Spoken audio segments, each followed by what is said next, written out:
Welcome to The Note, I'm Mica.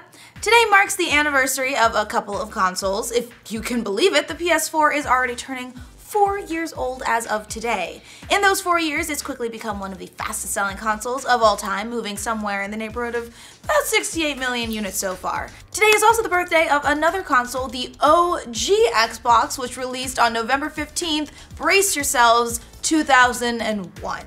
At the time, Microsoft was a new console player in a market totally dominated by Sony and Nintendo, so it's kind of crazy to think how far we've come since then. So happy birthday to both the PS4 and the Xbox. If you're looking forward to participating in GameStop's PowerPass program, well, you might have to wait a little bit longer. GameStop has announced that they're putting the program, which allows gamers to rent unlimited used games for 6 months at a $60 price point, on hold for the time being. PowerPass was originally supposed to have its soft launch this week, but according to GameStop employees who spoke with Kotaku, the company's systems just weren't equipped to handle all those transactions. A more official response was also sent to Kotaku by a GameStop spokesperson. We have elected to temporarily pause the rollout of the new PowerPass subscription service based on a few program limitations we have identified. We feel this is the right thing to do for now to ensure we are able to provide our guests an exceptional service. PowerPass was definitely an interesting strategy from the retailer, especially after the launch of Xbox Game Pass. We'll see how well it does once it, works. You may be bummed over EA's cancellation / reimagining of Visceral's Star Wars title, but take heart, everybody. They're starting to tease their next big action IP that they've been low-key talking about since about 2015. In a talk at UBS Global Technology Conference this week, EA CFO Blake Jorgensen spoke about the game, saying the title has a lot of new interesting gameplay that I don't think anyone's ever seen before. He went on to commend Jade Raymond, who is leading the game's development, and that action is one of the missing links in the company's games. As for when you can expect to play this new intriguing game, he also indicated that it would be out in the fiscal year of 2021. Wow, that seems like forever from now. So that means sometime between April 2020 and March 2021. There's been a lot of anger over the loot boxes in Battlefront 2 this week, which is putting it very mildly, but there was some new fuel added to the fire yesterday that wasn't 100% true. Word started passing around the tubes that in addition to all these other microtransaction practices, EA had also removed the game's refund option for people who pre-ordered. However, that's not really how Origin works, because it's never allowed refunds through Origin for pre-ordered games. Seriously, there are forum threads dating back to 2013 about this. It still works the way it always did. If you want a refund on a game you pre-ordered, you either have to wait until it officially comes out, at which time a refund button will appear, or go through their live chat service and you can manually get a refund. So yes, get angry if you want to about all the other things EA is doing in Battlefront 2 that you don't like, but this one wasn't foul play. It's just them doing business as they always have. The Game Awards released their list of official nominees yesterday for Game of the Year, and one title in particular became the focus of that discussion. That was, of course, PlayerUnknown's Battlegrounds, which some say shouldn't have been in the running since it's technically in early access. And interestingly enough, PlayerUnknown himself kind of agrees. In an interview with IGN, creator Brendan Green said, "While I would love to win it for the team, I think this year there have been far better games. I don't know if we deserve it." In particular, Green called out Horizon Zero Dawn and Legend of Zelda Breath of the Wild as his favorites. So, good guy Brendan Green backing up our boy Link. We've got a lot of Nintendo stuff coming out this week. Pokemon Ultra Sun and Moon released for the 3DS on Friday, and right now they've got an 88 and an 87 on Metacritic. EGM called them the definitive editions of Pokemon Sun and Moon, saying Ultra Sun and Ultra Moon encapsulate the elements of what made the first set of games great, and also carry forward some of the game's flaws. Meanwhile, Rocket League is out for the Switch, and we don't have a ton of reviews yet, but GameSpot gave it a 9 out of 10, saying it's been around for a while, but now that it's on Switch, there's no better time to give it a shot.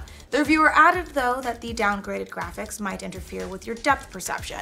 Oh, and Skyrim releases on the Switch this Friday too. No reviews yet, but it's portable Skyrim. You do the math. 9 out of 10. Horse glitch. StarCraft 2 officially went free to play this week, and along with the F2P launch, Blizzard took a friendly jab at rival company EA courtesy of the StarCraft 2 Twitter account. It tweeted stats like, number of hours it takes to earn the full StarCraft 2 Wings of Liberty campaign, 0, and number of pay-to-win mechanics in StarCraft 2, 0. But the coup de grace was a trailer for StarCraft 2 showing a dad who spits out coffee when his kid asks him if he can buy some stronger unit. He then sits his son down and tells him that your grandfather didn't give his life so your son could pay money to be good at something. Ouch! That's not subtle at all. You might have heard that Telltale Games laid off 90 employees last week, and now we're hearing from some of those former employees who are criticizing both the management and the culture of the company. One told US Gamer that the workload at Telltale was pretty intense, saying the mentality was work harder, faster, and for as long as you can to hit your milestones, churn and burn. Employees also criticized what they called a near constant rush of releases over the last 3 years, including The Wolf Among Us, Walking Dead Season 2, Tales from the Borderlands, and Game of Thrones. One person told US Gamer that at one point there was a quote printed on paper on one of the creative director's doors that read something to the tune of, "It's not about how much time you need to make a good game, it's about how good of a game you can make with the time you have." Have you ever been watching a sexy scene on Netflix and then realized, oh shit, I'm in public? Maybe I shouldn't watch two people fuck on my iPad. Well, my friend, you are very much in the minority. A new study from Netflix shows that people don't mind watching risque stuff in public, even if that means other people are taking notice. The survey data from Netflix shows that 67% of people will risk embarrassment, awkwardness, and spoilers to watch their favorite shows and movies in public. Nearly half of those watching on the go have caught someone else watching their screen, but only 18% of public bingers have felt embarrassed about what they're watching, and 77% refuse to turn off their show or movie. You know what? This is progress. Don't let anyone tell you it's not okay to watch softcore porn on the bus. You do you. It looks like the good reviews for DCEU movies might have stopped at Wonder Woman, because we're starting to get feedback for Justice League and it's not nice. The movie currently has a 51 on Metacritic, which indicates mixed reviews. On the positive, Richard Roeper called it a putting the band together origins movie executed with great fun and energy. The Village Voice alluded to the movie's rumored production problems and its relatively short length, saying there was clearly a longer, more drawn-out version of this at some point, but what's left after the cutting is fun and engaging enough, and it's all anchored by terrific lead performances. But others weren't as kind. The Telegraph said it's consistently embarrassing to watch and features plot holes so yawningly vast that they have a kind of Grand Canyon-like splendor. Still though, that score is better than Batman vs. Superman, which got a 44, and Suicide Squad, which got a 40. So good for you, Justice League. If you're up for some uneven superhero action, the movie hits theaters this Friday. New details have leaked out about the next project from Quentin Tarantino. In the wake of Harvey Weinstein's assault allegations, Quentin Tarantino has hit the road to shop his new script, and it looks like he's eyeballing some A-list talent. As just about every studio in town is pulling out their pocketbooks, Tarantino is quietly building his cast out. Deadline is reporting that Tom Cruise, Brad Pitt, Leonardo DiCaprio are in consideration for the male lead, and that Tarantino desperately wants Margot Robbie for the female lead. The story is set in 1960s and 70s Los Angeles against the backdrop of the Manson family murders, and Robbie would likely play Sharon Tate, the most high-profile victim of these murders. Tarantino worked with Pitt on Inglourious Basterds and DiCaprio and Django Unchained, but this would be a first-time pairing with the visionary director with Cruise or Robbie. We'll know soon enough who is going to win distribution rights, but it's clear that Tarantino isn't going to have any trouble finding a home for his next film, especially with the high-profile names circling the project. This next story, it's a little 1984-ish. The FDA has approved the first digital pill in the US, which will be able to tell whether you're taking your meds properly. It's a tiny sensor about the size of a grain of sand that you can swallow, and it tracks if you've taken your medication or not. Then it communicates with a patch that the patient wears, which transmits the data to, what else, a smartphone app.